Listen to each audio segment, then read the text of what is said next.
बच्चों, कैसे हैं आप सभी? मैं आशा करती हूँ आप सभी लोग स्वस्थ और प्रसन्न होंगे। आज हम हमारा पाठ भारतीय कलाकृतियां को पढ़ेंगे और समझेंगे। आइए इस पाठ को प्रारंभ करते हैं। यह है हमारा पाठ 12 भारतीय कलाकृतियां। अपने देश की समृद्ध कला और संस्कृति पर हमें गर्व है क्योंकि हमारे देश में बहुत सारी कलाएं विकसित हुई हैं। अंतर्राष्ट्रीय जगत में हमारी अपनी एक अलग ही पहचान है। किस वजह से? कला और संस्कृति की वजह से। भारतीय संस्कृति विदेशों में भी बहुत प्रसिद्ध है। जहां एक और हमारे देश में अनेक विभिन्नताएं, यानी हमारे देश में भिन्नताओं बहुत ज्यादा है। कहीं कुछ विभिन्नताएं तरह तरह की हैं यहाँ पर। वही कला के रंगों की गहराई भी है। ध्यान से देखें तो हमारी संस्कृति एक विशाल कलात्मक वह वृक्ष यानी पेड़ है जिसकी हर डाली पर अपना अलग रंग का पत्ता खुशनुमा महक रहा है। यानी जिस तरीके से पेड़ पे इतने सारे पत्ते होते हैं वो एक समान रंग के ना होकर अलग अलग रंग के हैं। इतनी कलाएं यहाँ पर भारत में हमारी में मौजूद है। इसकी हर शाखा की जड़ें जमीन में बड़ी गहरी गंभीर गहराई के साथ धंसी हुई है। जो कलाएं हैं यहाँ पर जो मौजूद कलाएं, उनकी जो जड़ें यानी उनकी जो नींव है वो बहुत मजबूत है। इस विराट संस्कृति की कलात्मक गहराइयों का परिचय हमारे गर्व को बढ़ाता है। इस संस्कृति की कलात्मक जो गहराइयां हैं वो हमारी संस्कृति को और भी ज्यादा बढ़ाती है। साथ ही नई पीढ़ी का इससे जुड़ना कला को अमृतत्व प्रदान करता है क्योंकि पीढ़ी दर पीढ़ी यह कलाएं आगे बढ़ती आ रही हैं। यदि नई पीढ़ी उस कार्य को न सीखे या उस कला को न सीखे तो कला नष्ट हो जाएगी, लेकिन नई पीढ़ी भी अपना पूरा योगदान उस कला के लिए दे रही है। हर मनुष्य के भीतर चित्र बनाने की एक स्वाभाविक इच्छा होती है। वह अपनी कल्पनाओं तथा भावनाओं को साकार करने के लिए शब्दों से भी पहले चित्र का सहारा लेता रहा है। पहले चित्र द्वारा ही अपनी बात बताई जाती थी, तो चित्रों का सहारा सबसे पहले लिया जाता था। आज हम देखते हैं छोटे छोटे बच्चे भी चित्र बनाते हैं, चाहे वो सही ना बना पाए लेकिन वो अपनी पूरी कोशिश करते हैं सही चित्र बनाने का। मानव सभ्यताओं के प्राचीनतम चिन्ह गुफाओं में चिन्हित हैं। इसी परंपरा ने आगे चलकर विभिन्न चित्रकला शैलियों को जन्म दिया है। आइए भारतीय चित्रकला की कुछ विशिष्ट शैलियों की रोचक जानकारियों को हम यहाँ पर पढ़ते हैं। सबसे पहले है थंगल कलाकृतियां। आध्यात्मिक सोच का एक सुंदर साकार रूप है। कैसा रूप है? सुंदर और साकार रूप है। इसका सीधा संबंध बौद्ध धर्म से होता है। थंगल किससे संबंधित है? बौद्ध धर्म से संबंधित है। भारत में बौद्ध धर्म के साथ इस कला ने तिब्बत में अपनी जगह बनाई है। बौद्ध भिक्षुओं ने गौतम बुद्ध से संबंधित विषयों की इस कला का नामकरण थंगल किया गया। ये कहां पर विकसित हुई? तिब्बत में। और थंगल मुख्य रूप से बौद्ध धर्म से संबंधित कला है। इस शैली के चित्र गहरी भावना का रहस्य लेकर उकेरे जाते हैं, यानी बनाए जाते हैं। उकेरे जाने मतलब बनाए जाना है। बौद्ध धर्म की महान शाखा के सूत्र का आशीर्वाद और वज्रयान शाखा के तांत्रिक मूल्यों की सूक्ष्म अभिव्यक्ति है। भगवान बुद्ध तथा अन्य धार्मिक चरित्र, देवी देवता, बौद्ध दर्शन और उपदेश थंगल चित्रकों के आध्यात्मिक प्रतीकों को, थंगल चित्रकों में आध्यात्मिक जो चित्र हैं उनको विशेष जगह दी गई है, यानी आध्यात्मिक चित्रों पर ज्यादा जोर दिया गया है। इन्हें सफेद कपड़े पर बनाया जाता है। गहरी बारीक चित्रकारी से भरे इन चित्रों में रंगों का विशेष महत्व होता है। इसमें सफेद रंग शांति का, सुनहरा नवजीवन, आनंद और निर्वाण का द्योतक होता है, यानी सूचक होता है। लाल रंग प्रेम और द्वेष दोनों की पराकाष्ठा का, तो काला रंग क्रोध का होता है।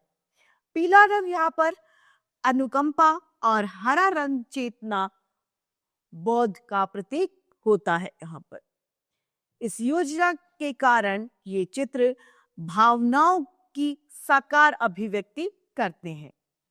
इन रंगों की खास बात यह है कि सभी प्रकृति से प्राप्त खनिज और वनस्पति से ये रंग तैयार किए जाते हैं। जो इसमें रंग उपयोग में आते हैं वो प्राकृतिक रंग होते हैं।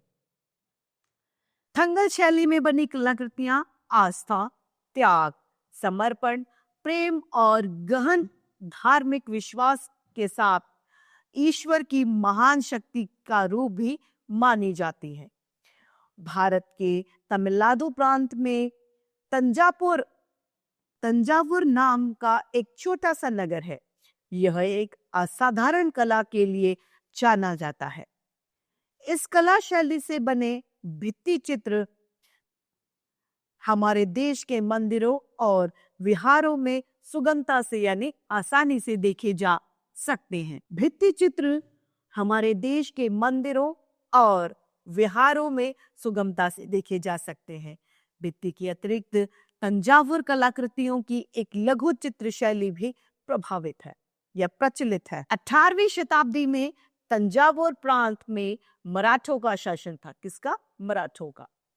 मराठा रजवाड़े में कला और संस्कृति को आश्रय और प्रोत्साहन देने की अद्भुत परंपरा थी। मराठा जो लोग थे वो कला और संस्कृति को बहुत ज्यादा प्रोत्साहित करते थे।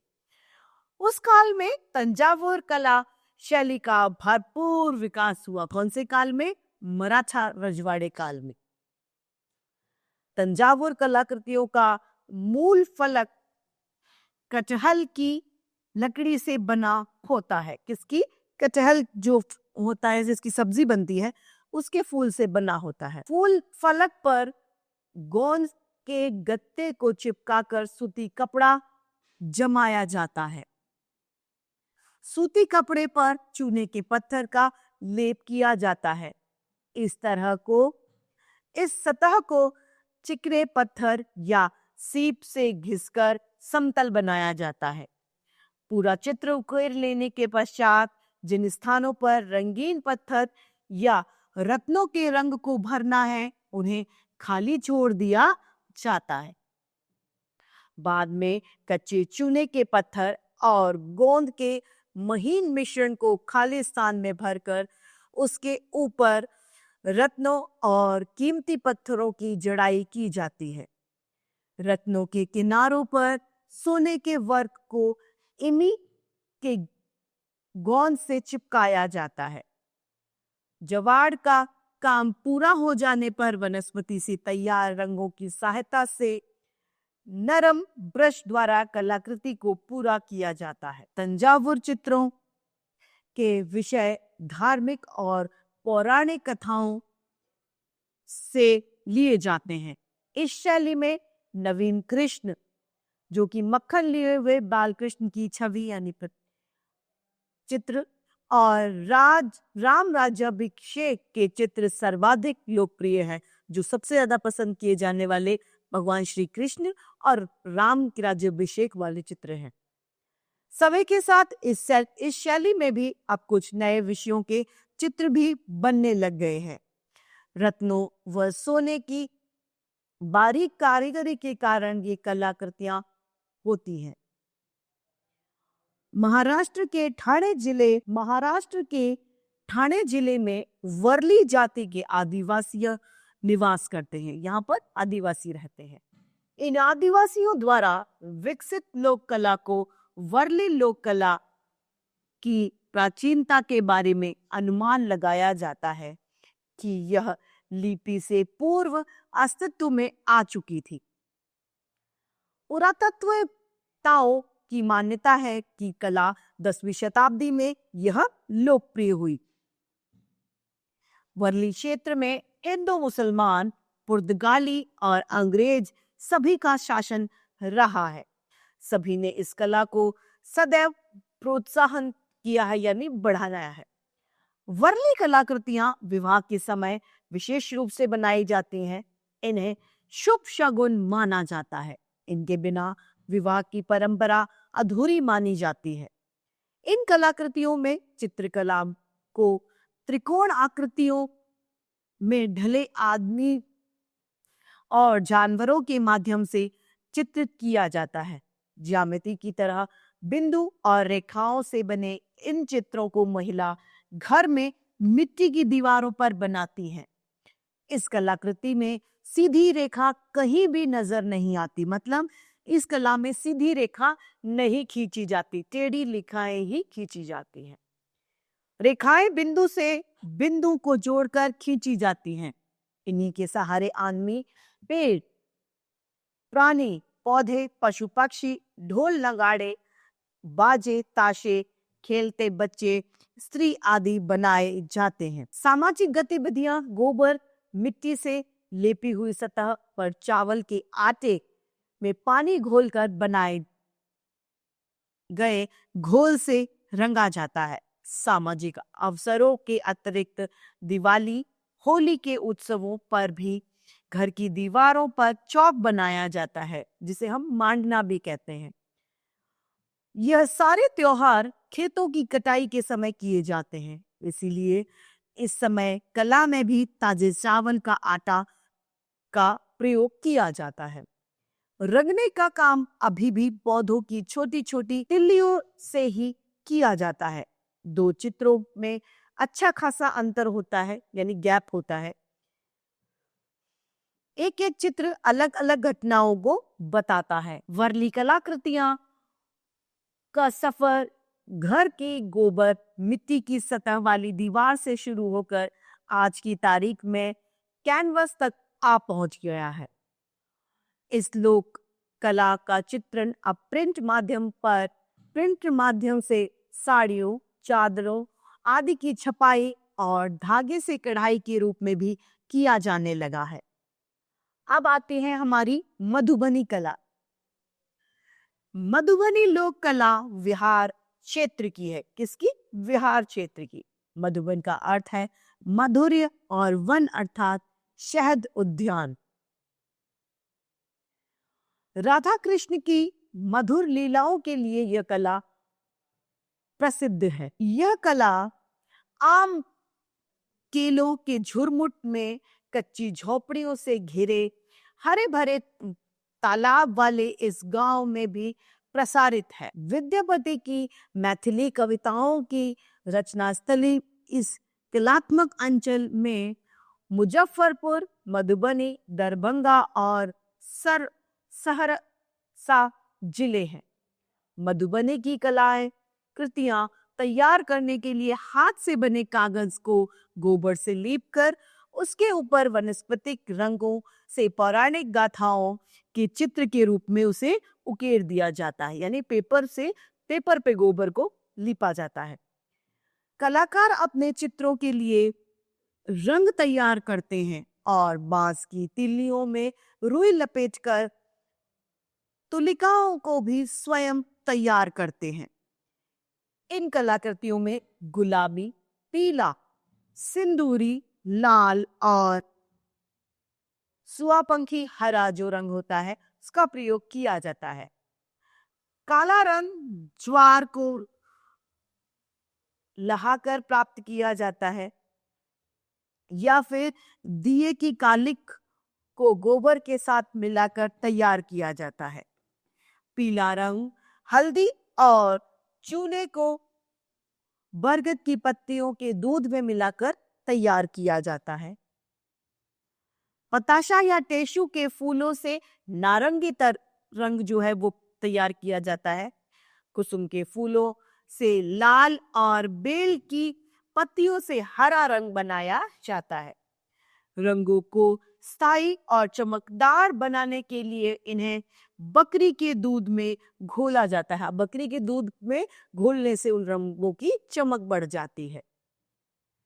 मानव और देवी देवताओं के चित्र के साथ प्राकृतिक विषय, आकृतियां, पेड़ पौधे, पशु पक्षी और ज्यामितीय आकारों को इस कला में विशेष स्थान दिया गया है। तोते, कछुए, मछलियां, सूर्य, चंद्रमा और मधुबनी के प्रिय विषय हैं। भारतीय पौराणिक अवतारों की झलक इसमें स्पष्ट दिखाई देती है, यानी साफ दिखाई देती है। बांस, फूल, कमल, लताएं और स्वास्तिक धन धान्य की समृद्धि के लिए शुभ मानक चिन्ह चित्रित किए जाते हैं। दीवार और कागज के साथ यह कला मिट्टी के पात्रों, पंखों और विवाह के अवसरों पर प्रयुक्त होने वाले थाल और थालियों पर भी की जाती है। भारतीय समृद्धि कला परंपरा के ये केवल 4 नमूने हैं। इसके अतिरिक्त ऐसी कला शैलियां विभिन्न अंचलों में प्रचलित है। हजारों लाखों लोक कला धर्मियों ने वंशानुक्रम अनुसार अपना जीवन कला को समर्पित किया है। इन कलाकारों के त्याग और समर्पण से ही कलाएं जीवंत है, यानी आज भी मौजूद है। तो इस तरीके से हमारा ये पाठ समाप्त होता है। आइए शब्दार्थ को देखते हैं। मंडल अर्थात वृत्ताकार, बाहुल्य अधिकता, तीलियां यानी मोटी सीकें, प्रोत्साहन यानी बढ़ावा, फलक अर्थात लकड़ी का तख्ता या पट्टी का जो चित्र के आधार का काम दे, ज्यामिति अर्थात रेखागणित, उकेरना यानी उभारना, रेखांकित अर्थात करना, वंशानुक्रम यानी पीढ़ी दर पीढ़ी, पुरातत्विता पुरातत्व की जानकारी रखने वाला, तर्क यानी सोने चांदी को कूट कूट कर बनाया गया पतला पत्तल, पराकाष्ठता यानी चरम सीमा, भित्ति चित्र दीवार पर बने हुए चित्र भित्ति चित्र कहलाते हैं, द्योतक यानी सूचक या फिर जानकारी देने वाला। अब है हमारा अभ्यास कार्य। निम्नलिखित प्रश्नों के उत्तर दीजिए। हमें किस पर गर्व है? हमें अपनी संस्कृति व कला पर गर्व है। ख, कौन से जगत में हमारी अलग पहचान है? संस्कृति जगत में हमारी अलग पहचान है। किस शैली से बनी कलाएं महान शक्ति का रूप मानी जाती हैं? थंगल शैली में बनी कलाएं महान शक्ति का रूप मानी जाती हैं। महाराष्ट्र के ठाणे में कौन सी जाति का निवास है? महाराष्ट्र के ठाणे में वर्ली जाति का निवास है। प्रश्न पहला, लिखित। निम्नलिखित प्रश्नों के उत्तर दीजिए। क, थंगल कला शैली का आरंभ कब और कैसे हुआ? सीधा संबंध बौद्ध धर्म से माना जाता है तथा इस कला ने तिब्बत में अपनी जगह बनाई। बौद्ध भिक्षुओं ने गौतम बुद्ध से संबंधित विषयों की इस कला में नामकरण को थंगल कहा गया। इसमें भारी रहस्य वाली भावनाओं को उकेरा जाता है।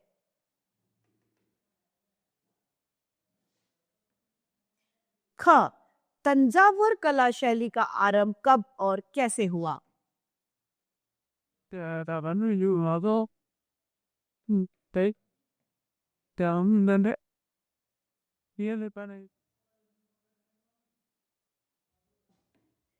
अठारहवीं शताब्दी में तंजावुर प्रांत में मराठों का शासन था। मराठों को कला और संस्कृति से बहुत प्रेम था और वो उन्होंने हमेशा उससे प्रोत्साहित किया गया। इसी काल में तंजावुर कला शैली का भरपूर विकास हुआ। तंजावुर कलाकृति का मूल फलक कटहल की लकड़ी से बने होते हैं। इन्हें मूल फलक पर गोंद से गत्ते से चिपकाकर सूती कपड़ा बनाया जाता है। यहाँ पर पूरा चित्र उकेर लेने के बाद में जिन स्थानों पर रंगीन पत्थर या रत्नों के रंग भरे जगह हैं, उनकी जगह को खाली छोड़ दिया जाता है और बाद में उसमें रंग भर दिए जाते हैं।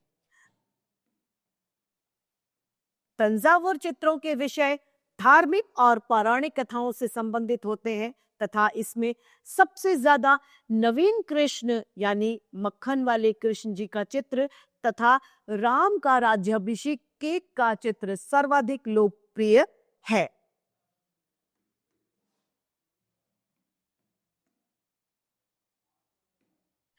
वर्ली चित्रकला का संक्षिप्त परिचय दीजिए। महाराष्ट्र के ठाणे जिले में वर्ली जाति के आदिवासी लोग रहते हैं।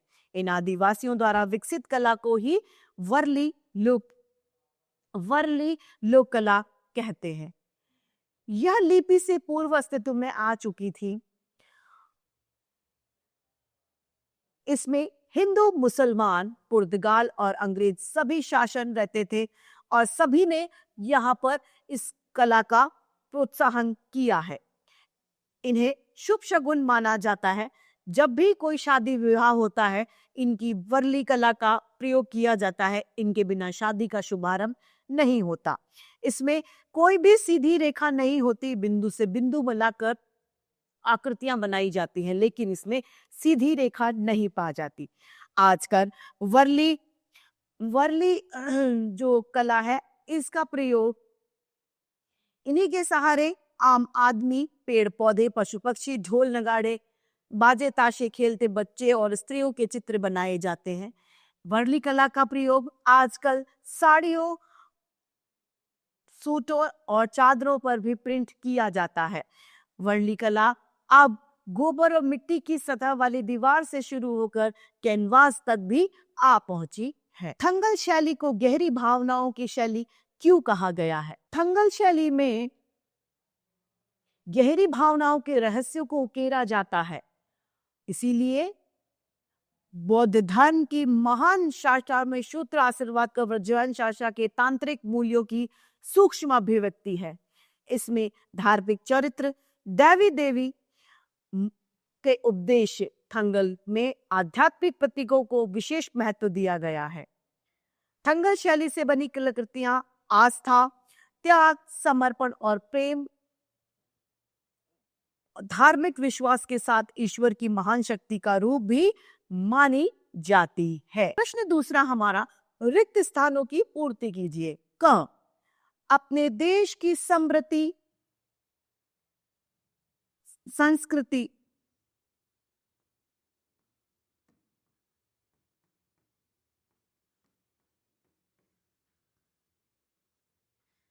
अपने देश की समृद्ध संस्कृति पर हमें गर्व है।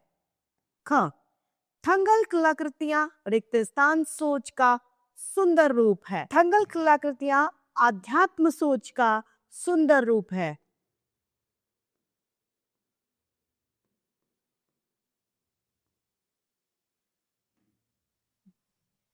ग, रिक्त स्थान शताब्दी में तंजावुर प्रांत में मराठों का शासन था। घ, यह सारे रिक्त स्थान खेतों की कटाई के समय आते हैं। ये सारे उत्सव। ड, रिक्त स्थान कला विहार क्षेत्र की है। कौन सी कला है विहार क्षेत्र की? मधुबनी।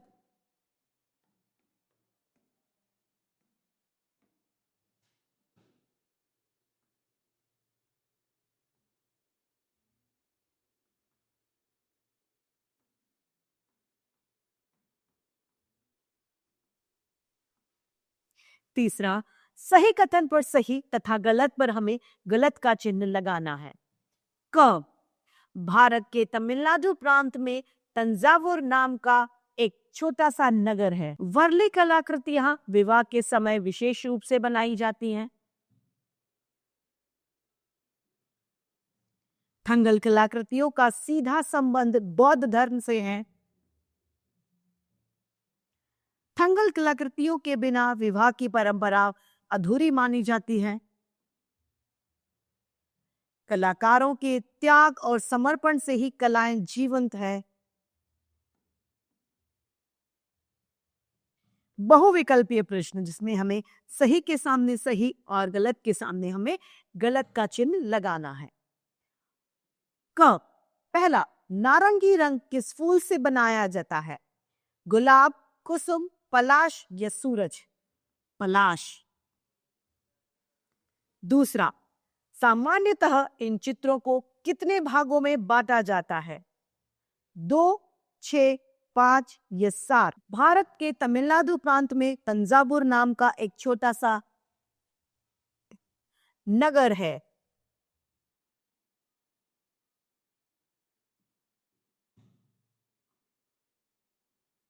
चौथा, रंगों को स्थायी बनाने के लिए किसके दूध में घोला जाता है?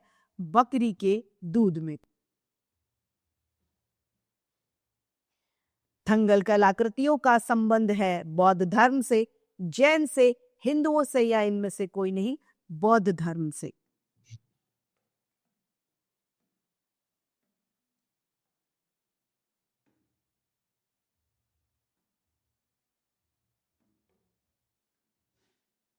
तो इस तरीके से हमारा पाठ समाप्त होता है। मैं आशा करती हूँ आप सभी को यह पाठ भली भांति रूप से समझ में आया होगा। आज के लिए इतना ही, फिर मिलते हैं। धन्यवाद।